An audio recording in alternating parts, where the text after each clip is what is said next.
आपका मेरे YouTube channel Ena by doctor Sharma में। और आज हम बात करने वाले हैं ह्यूमरस बोन की। तो ह्यूमरस बोन आर्म बोन भी इसे हम कहते हैं, क्योंकि ये जो आर्म है उसमें पाई जाती है। आर्म शोल्डर से लेकर एल्बो तक का बीच का जो पार्ट है उसे हम आर्म कहते हैं, इसलिए इसे आर्म की बोन भी कहा जाता है। लॉन्गेस्ट एंड स्ट्रॉन्गेस्ट बोन है, लॉन्गेस्ट और स्ट्रॉन्गेस्ट बोन है आर्म की। ठीक है, तो ये एक बेसिक्स है, आपको याद रखने, ध्यान रखने हैं। इसके बाद glenoid cavity of the scapula से आर्टिकुलेट होता है हेड ऑफ द ह्यूमरस, और वहां पर ये शोल्डर जॉइंट का फॉर्मेशन करते हैं। तो शोल्डर जॉइंट के फॉर्मेशन में भी ह्यूमरस का हेड जो है वो पार्टिसिपेट करता है।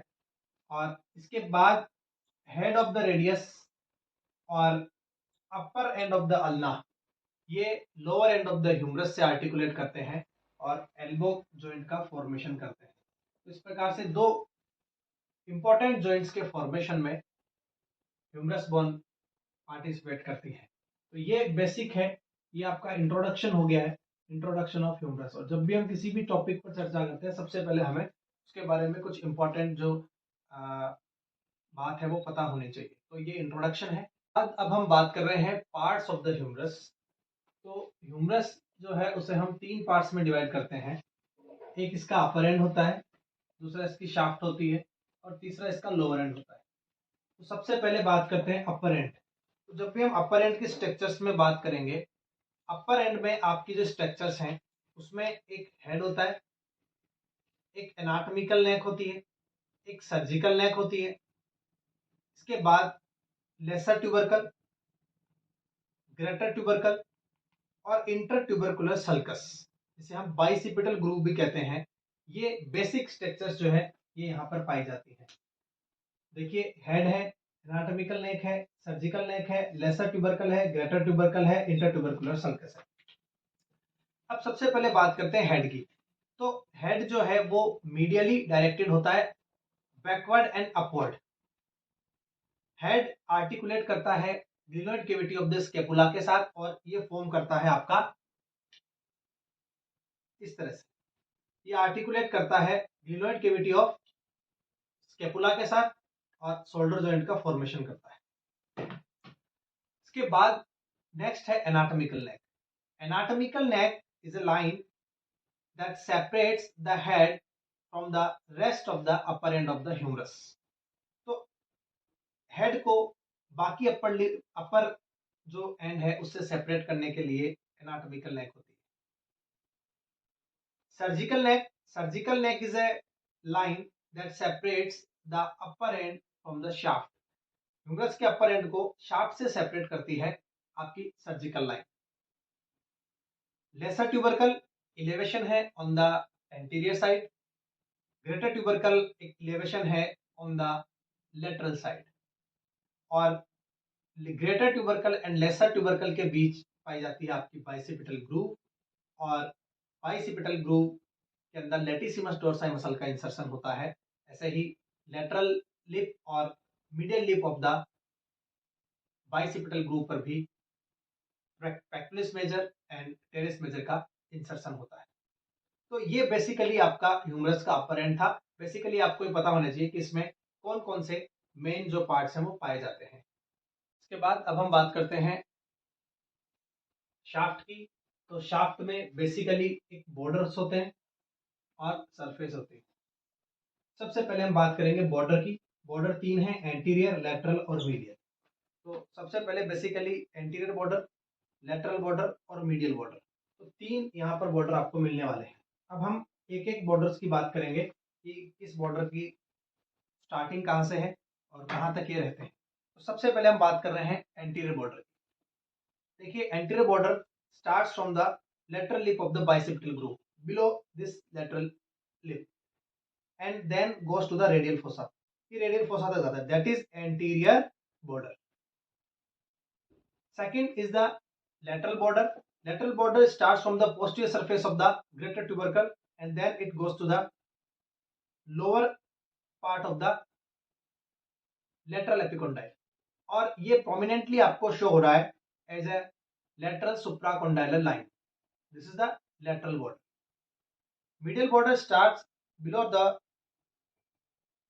this lesser tubercle or the medial lip of the bicipital groove, and then it goes to the medial epicondyle lower part of the humerus, and ये भी आपको प्रोमिनेंटली शो होता है लेटरल सुप्राकोंडाइलर लाइन के रूप में. This is the medial border, this is the anterior border and this is the lateral border. So तीन borders यहाँ पर हैं, लेटरल है, मीडियल है, एंटीरियर है, मीडियल है एंड लेटरल है. तीन बॉर्डर्स हैं.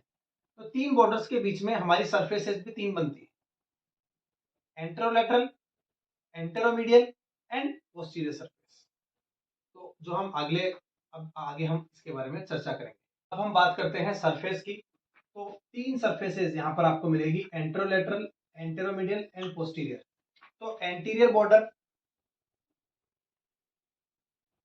और लेटरल बॉर्डर के बीच में एंटेरोलेटरल सरफेस, एंटीरियर और मीडियल बॉर्डर के बीच में आपकी पाई जाती है एंटेरोमीडियल सरफेस, और मीडियल एंड लेटरल बॉर्डर के बीच में आपकी पाई जाती है पोस्टीरियर सरफेस. तो तीन सरफेसेस हैं. अब क्या इंपॉर्टेंस है, क्या इंपॉर्टेंट है इनमें? तो सबसे पहले बात करते हैं एंटेरोलेटरल सरफेस की. एंटीरियर और लेटरल बॉर्डर के बीच में पाई जाती है. यहां आपको मिडिल पार्ट में डेल्टोइड ट्यूबरोसिटी पाई जाएगी, और डेल्टोइड ट्यूबरोसिटी पर डेल्टोइड मसल का इंसर्जन होता है. तो ये एक इंपॉर्टेंट चीज है, डेल्टोइड ट्यूबरोसिटी. तो बेसिकली हमें याद रखना है डेल्टोइड ट्यूबरोसिटी कहाँ है? Anterolateral surface of the shaft of the humerus पे. ये आपको इंपॉर्टेंट चीजें याद रखनी है. एंटेरोमीडियल सरफेस एंटीरियर और मीडियल के बीच में, एंटीरियर और मिडिल के बीच में आपकी जो है ये पाई जाती हैं, और floor of the bicipital groove का जो है फॉर्मेशन करती है. तो ये आपको इंपॉर्टेंटली याद रखना है एंटेरोमीडियल बॉर्डर पे, सॉरी एंटेरोमीडियल सरफेस पर. Next posterior. पोस्टीरियर सरफेस जो आपका, उस पर आपका रेडियल ग्रूव पाई जाती है, जहां से आपकी रेडियल नर्व जो है वो पास होती है. तो ये इंपॉर्टेंट तीन चीजें इसमें हमारे पास में आई. एक, डेल्टोइड ट्यूबरोसिटी आपकी किस सरफेस पर है? तो एंटेरोलेटरल सरफेस पर है. डेल्टोइड मसल का इंसर्शन यहाँ पर होता है. Anteromedial surface floor of the intertubercular sulcus या बाइसिपिटल ग्रूव का फॉर्मेशन करता है. और साथ में पोस्टीरियर सरफेस जो है उस पर हमारी रेडियल ग्रूव पाई जाती है, जहां से रेडियल नर्व हमारी पास होती है. ये बेसिक इंपॉर्टेंट यहाँ पर पॉइंट्स थे, इन्हें हमें जरूर याद रखना है. इसके बाद बात करते हैं लोअर एंड की. तो लोअर एंड पे दो तरह के स्ट्रक्चर्स आपको मिलेंगे, एक आर्टिकुलर और एक नॉन आर्टिकुलर. जब हम आर्टिकुलर स्ट्रक्चर्स की बात करते हैं तो वहां दो स्ट्रक्चर्स है आपके पास, capitulum and trochlea. Capitulum laterally पाया जाता है और मीडियली आपका ट्रोक्लिया सिचुएटेड होता है. याद करने का तरीका है, सीएल से याद रखेंगे. मतलब कैपिटुलम जो है वो लेटरली होता है, और कैपिटुलम से आपका आर्टिकुलेट करता है head of radius, and trochlea से आपका आर्टिकुलेट करता है trochlear notch of the ulna. तो देखिए ये एक ह्यूमरस बोन का लोअर पार्ट है. सबसे पहले हम यहाँ बात करते हैं, that is capitulum, and this is the trochlea. क्योंकि ट्रोक्लिया आपका मीडियली है, कैपिटुलम आपका लेटरली है. और देखिए ट्रोक्लिया जो है वो मीडियली होता है, और यहाँ आपकी trochlear notch of the ulna. तो दिस इज द ट्रोक्लिया, और यहाँ आपकी अल्ना का ट्रोक्लियर जो नॉच है वो आर्टिकुलेट करता है. एंड कैपिटुलम से आपका head of the radius articulate करता है, क्योंकि लेटरली है, और फोर आर्म की लेटरल बोन क्या है? रेडियस. और मीडियल बोन क्या है? अल्ना. तो ये एक दो इंपॉर्टेंट पार्ट है जो आर्टिकुलेट करती है, इसलिए हमें आर्टिकुलर पार्ट कहा. सेकेंड पॉइंट जो है that is the non articular. इन पे आर्टिकुलेशन नहीं पाया जाता है किसी भी तरह का बोन्स का. तो इसमें आपका एक मीडियल एपिकोंडाइल, एक lateral epicondyle, medial supracondylar ridge, lateral supracondylar ridge. इसके बाद तीन यहां पर आपके फोसा हैं, that is the one is radial fossa, and another is the coronoid fossa, and third is the olecranal fossa. अब बात करते हैं, तो medial epicondyle and lateral epicondyle, medial and lateral side में कुछ ब्लंट प्रोजेक्शंस हैं. तो जो मीडियली है वो मीडियल एपिकोंडाइल है, जो लेटरली है वो लेटरल एपिकोंडाइल है. इसी प्रकार एक प्रोमिनेंट रिज पाई जाती है above this condyles, that is called the lateral epicondylar ridge, and if it is situated on the medial side, that is called the medial epicondylar ridge. Next is the radial fossa, just above the this capitulum, and the head of the radius accommodate in this radial fossa when arm is flexed. तो जब भी arm flexion आप arm का करते हैं तो radius का head जो है वो यहाँ पर आकर अकोमोडेट करता है।